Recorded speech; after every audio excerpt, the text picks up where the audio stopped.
Très chers frères et sœurs du Nord, Sud, l'Est, à l'Ouest du Centre, bonjour, bonjour, bonsoir.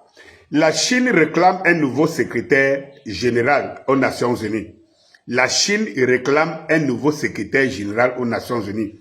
Si vous voyez la politique chinoise aujourd'hui et le virage que les Chinois prennent, vous comprenez que la Chine sait qu'aujourd'hui elle est installée en tant que première puissance et politico, peut-être pas encore militaire parce qu'elle n'a pas encore fait une guerre, mais elle a suffisamment de quoi justement dominer le monde de l'armement.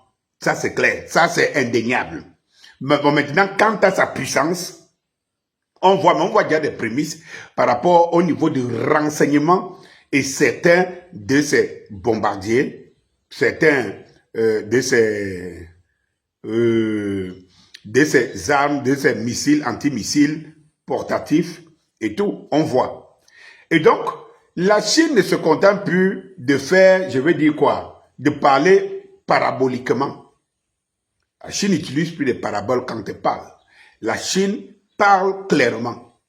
Maintenant, souvenez-vous que la Chine a, je veux dire quoi, je veux dire, elle a interrompu ses relations avec Israël. La Chine a sorti une carte où Israël n'existait plus, mais c'est la Palestine avec tout, la Palestine qui contient Israël. Quand j'ai présenté cette carte pour la première fois, il y a une semaine et demie ou deux, j'ai vu des gens venir me donner des leçons, des cours d'histoire pour dire que non, ça c'était les anciennes cartes avant 48. Je pense que il y a suffisamment d'informations aujourd'hui dessus pour voir que c'est la nouvelle carte définie par la Chine, comment elle reconnaît l'Asie, le Liban, la Palestine et tout ça. Il faut comprendre que la Chine passe à une vitesse supérieure en matière de géopolitique et de diplomatie internationale. La Chine réclame donc un nouveau secrétaire général de l'ONU. Et non que l'Amérique continue à piloter l'ONU. C'est très profond. Je dis bien très profond.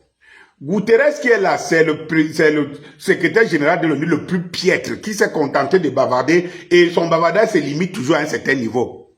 Il fait le saupoudrage. Mais la position de la Chine, c'est au-delà des personnes. Les personnes ne sont que des symboles. La Chine dit qu'elle veut, quand il est temps qu'on passe à un nouveau secrétaire. Est-ce que changer Guterres voudrait dire que l'ONU va retrouver directement son pouvoir? Non, pas forcément. C'est pas une question de personne. Voilà. C'est une question de courant. Et cite qu'on doit changer, on va avoir un nouveau secrétaire général. Et il cite que l'ONU ne soit plus pilotée par Washington.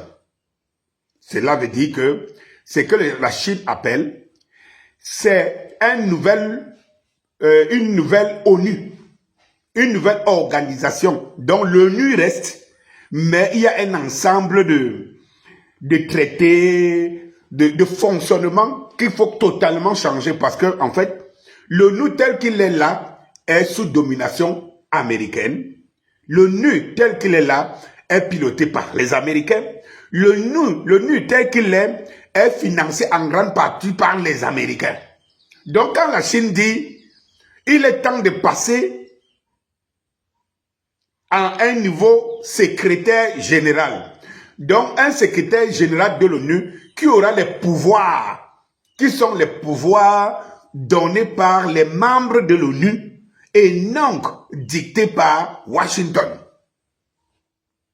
Oui, c'est pour cela que je répète, quand la Chine dit il faut un nouveau secrétaire général et non que Washington continue à piloter, cela veut dire que le secrétaire général qui viendra doit se détacher de Washington.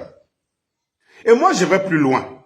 Si l'ONU peut encore exister, et l'ONU peut encore exister, même si on ne change pas de nom, mais un nouveau mode de gouvernance.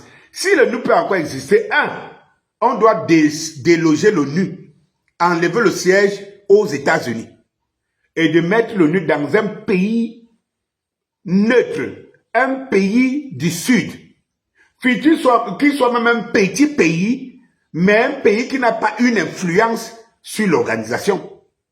Ça, c'est une chose.